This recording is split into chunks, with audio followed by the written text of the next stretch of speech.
Well, there are a few more common cliches in the world than the notion that we live in a borderless world.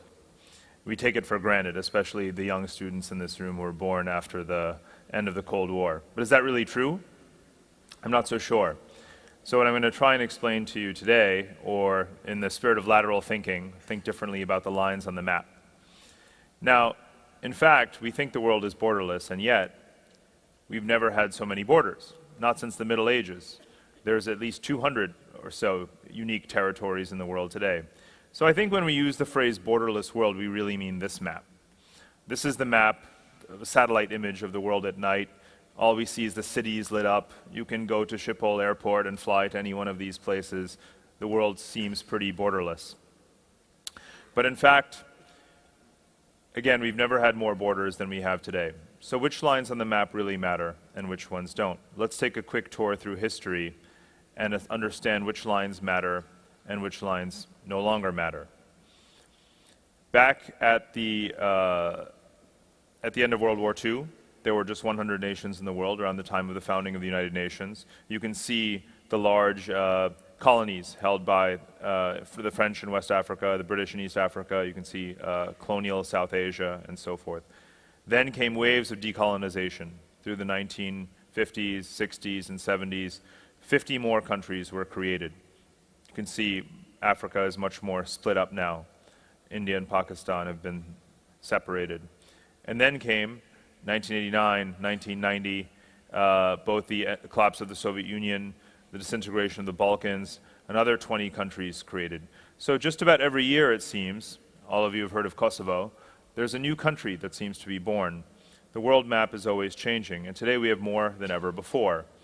But I don't believe that those borders tell us, in the age of globalization, what we really need to understand about what lines on the map matter and what the driving forces are of change, geopolitical change. So to illustrate that, I'm going to start with the two biggest countries in the world by different standards. One is Russia, the largest country in the world territorially, and China, the most populous country in the world. So what you see on this map is their relative size, but there are a lot of things you don't see. Is Russia really still the largest country in the world? This summer I had an interesting experience. I drove from London to Mongolia, about 8,000 miles, in an old ambulance. Most of it was across Russia. What I noticed was that as I was driving east, everyone was driving west. Because for the last 20 years, many Russians who were relocated to the east under Soviet leaders decided that they don't really want to be out there, and they're moving back.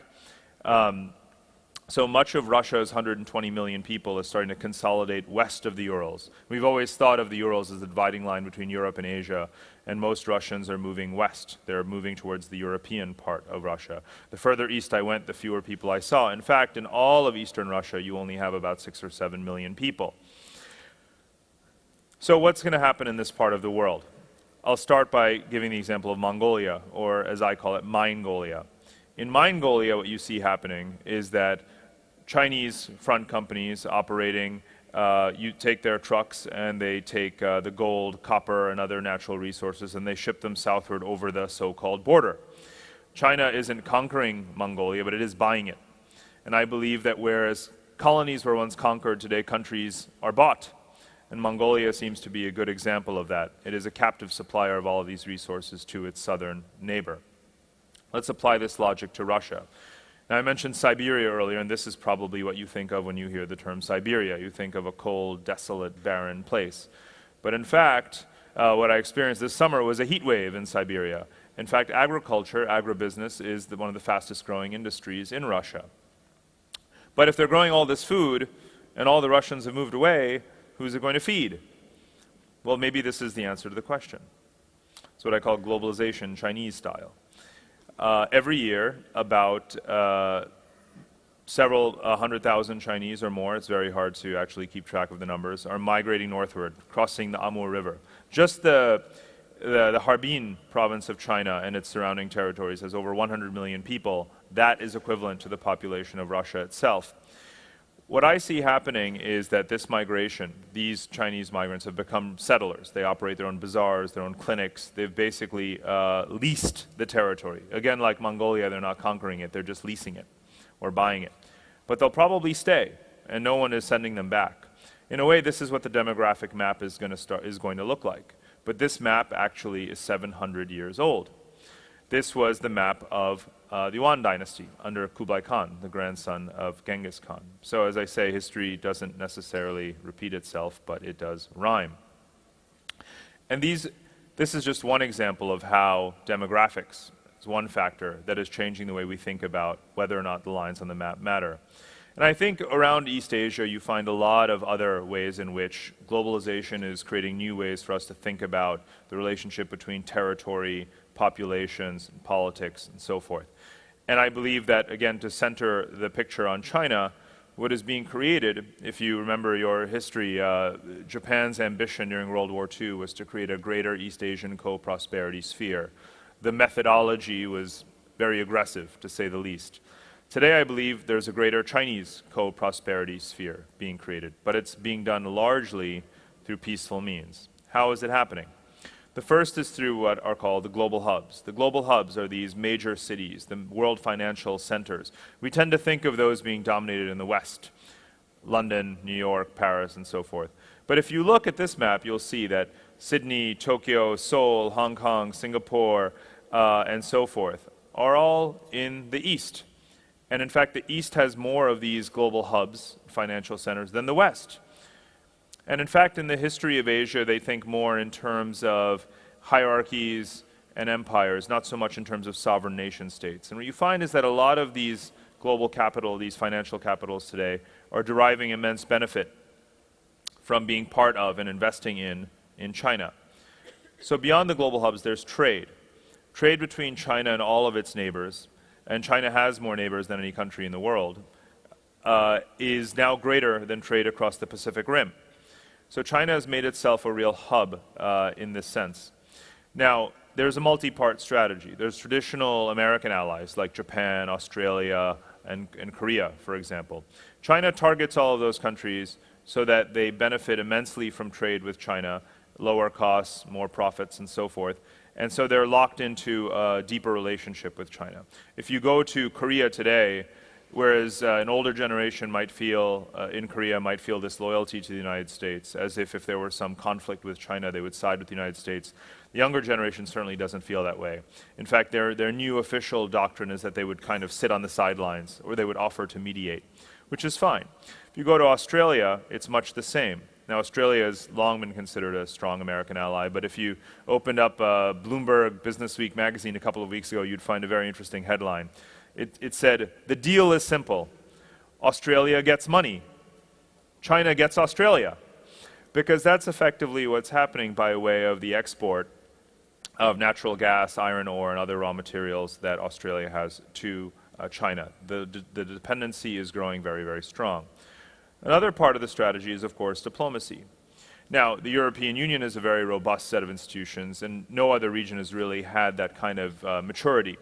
But in Asia, they're evolving from what was just ASEAN to ASEAN +3, the ASEAN Regional Forum, the East Asian Community. Some say they'll eventually get towards an Asian Union. Who knows?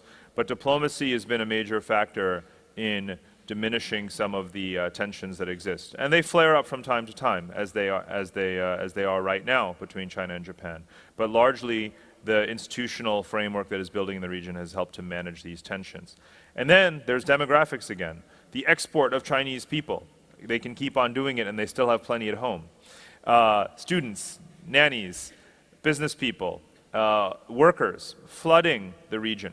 You find that ethnic pride in Chinese nest is growing in all of the countries in the Pacific Rim where Chinese are minority populations.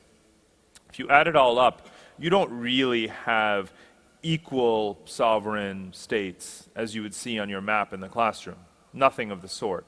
You have truly a greater Chinese co-prosperity sphere, an imperial zone, a hierarchical zone, something far more resembling Asian history where for millennia great empires have dominated, either Chinese or Japanese, for example, and now it is China's turn again. And largely this has been a peaceful trend. One wouldn't say the same thing for the Middle East. The Middle East is another region that's very uncomfortable in its skin. If you think about the post-colonial borders that were arbitrarily defined and inherited almost a century ago and the wars that have been fought over them, I think the Middle East could look very different if we thought about a different sort of image of the region.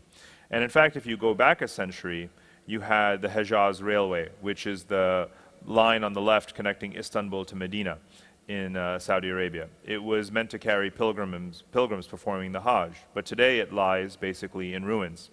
If we were to reconstruct that Hejaz Railway, which actually had, because it was built in the late 19th and early 20th centuries, an offshoot reaching Haifa on the Mediterranean Sea, that's today Israel.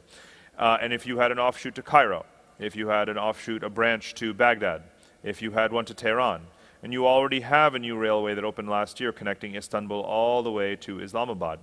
This is what a more borderless Middle East might look like. You could have an independent Palestinian state, you could have an independent Kurdistan, you could redraw the lines on the map, but if you focused on these lines, connectivity, infrastructure, cross-border investment, then you might have something that is much more peaceful, much more interdependent kind of Middle East, even if you were to change the political borders. And there's one more down at the bottom, which is currently under construction, and this is the GCC railway, linking all of the countries of the Gulf Cooperation Council from Kuwait all the way to Oman.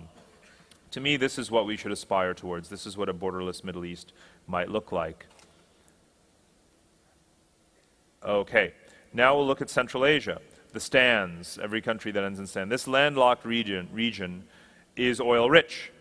But it, for decades, was dominated by the Soviet Union, who extracted all of its resources. But the Soviet Union collapsed, and in fact, many of the new hydrocarbon reserves in the Caspian Sea basin have been discovered since then. Now, these countries have been, again, were in many ways arbitrarily mapped, particularly by Stalin. How will they reclaim their identity today? They'll do it with pipelines. These are other lines on the map that perhaps matter more than the borders that are, again, legacies, uncomfortable legacies of the Soviet Union. These are just some of the pipelines that are either planned or already exist in this region. And what they will do is offer a tremendous amount of connectivity between Central Asia and Europe, as well as China, still to Russia, as well as south to the Arabian Sea. Landlocked regions need this kind of connectivity. They need this kind of infrastructure. So I ask you, which lines matter more in this part of the world? Is it really the borders on the map, or is it the pipelines? I believe that our map should be showing these, and that these are the kinds of pipelines we should pursue. You'll find that a lot of these cross through Iran. One of the interesting things about the diplomacy today is that the United States in particular seeks to blockade, surround, sanction Iran. If you look at any map, not just this one, you'll find that that's kind of difficult to do. It's a very large country. It has several neighbors. It's resource rich. Would you actually invest in pipelines that try to circumvent an energy rich country, making a 50-year investment in the ground? It doesn't make sense. The European approach, and in fact the Chinese approach, as well as the Russian approach, contradicts that. It says, let's try to engage with Iran. Let's develop these resources. It makes a lot more sense geographically as much as it does diplomatically. So I believe this new Silk Road will be built, but it will be oil slicked. We've skipped over one part that I wanted to discuss, but that's okay because that was the part about Europe. And since we're all right here, that's less relevant perhaps. But the message there was simple. It's that infrastructure does work in bringing down borders. Just think about the European Union. 60 years ago, a European coal and steel community that grew into European community of 12 nations, and eventually 27 members that you have today, 450 million people, the largest free trade zone in the entire world, a real force in the global economy. All of that happened not just through political agreements, but also building infrastructure and bringing down borders. So I believe Europe is truly a model for the world. Let's talk about Africa again. Africa is the continent that has the most countries in the world and the largest number of straight lines on the map. And we're always taught to be suspicious of straight lines on a map for very good reason, because these too were arbitrarily defined, in particular with the retreat of colonialism. Just to take an example of the way to remap Africa is to look at a country like Congo. As two scholars recently wrote, Congo, which is Africa's largest country, does not exist. What is really going on the ground here? Looks nothing like what it traditionally looks like on the map. Instead, what you have are these subregions. The Cabinda province is linked more to Angola, which is a rich oil producer. The southern province of Katanga, which is the copper belt, is linked much more to Zambia. And Kivu is occupied actually by the Rwandan military. Congo is split off in all sorts of directions. And in a way, if you were to remap it along these lines, you wouldn't need to have this fictitious notion of a Congo. You might have much more functional, smaller kinds of entities. Now let's take another example, and that is Sudan. You may know that in about 3 months' time there's going to be a referendum, January 9th to be exact, and they're likely to vote on independence. The capital of this independent country, which doesn't yet have a name, we'll call it South Sudan, whose capital would be Juba, is seeking to build a pipeline, which is Chinese-financed, across Kenya to the Indian Ocean, at which point they will have the infrastructure with which to earn revenues and sustain themselves. So Sudan actually has 3 ongoing civil wars. In the south, that's just one of them. But I can imagine Sudan splintering as well. Would the map of Africa be worse off? Would we be worse off? I don't think so.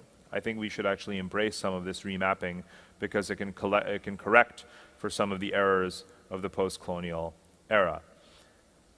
In general, we shouldn't think of Africa just in terms of these post-colonial legacy states. We should think much more in terms of regions and subregions. In East Africa, you have, for example, Kenya and Tanzania cooperating to build airports as regional hubs, to do joint investment and trade promotion, and these sorts of activities. The economist Paul Collier at Oxford says that Africa's economies need to agglomerate. They may be smaller states, but they need to fuse together if they're going to have any real meaning and presence in the global economy. There's another thing they can do to eradicate borders, and that is to make safari, not war.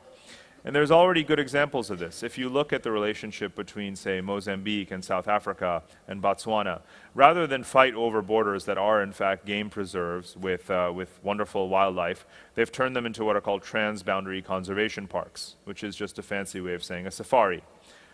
Tour operators, tourism agencies share the revenues. You can move across the borders, and it doesn't matter what side of them you're on. Everyone wins. Not that the animals cared anyway.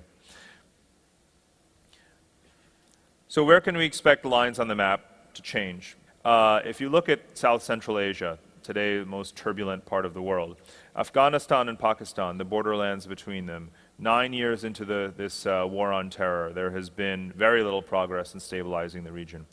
And you could imagine a Pashtunistan emerging across both sides, a Pashtun parliament, perhaps with representatives both in the Afghan and Pakistani parliament, but also with its own, somewhat more self-governing than it is today. Have the Afghanistan and Pakistani governments really earned the right? Have they earned the loyalty of the people? Not really. The flags of Pashtunistan, which is buried beneath the one on the bottom, and this one is the flag of Baluchistan, still fly very much in the minds of the people in the region. And I think we need to look at the deeper forces, the ethno-nationalist forces at play, because I don't believe that what is happening right now is settling this fundamental cartographic problem in South Asia of mapping nationalities onto people. So I expect lines on the map to change here as well. I created this slide because in the original presentation I only talked about the potential splintering of Afghanistan and Pakistan, and obviously a lot of people came to me and said, what about India? How can you not talk about India? And actually there is something that needs to be said, and it's quite devastating news. And the fact is that what holds India together is not so much its vaunted democracy, but geography. It's a peninsula. It's kind of hard to escape. And Indians don't like to hear this because they're very proud of their democracy, rightly so. But geography also plays a major factor in holding the country together. But what's happening from within is very disturbing.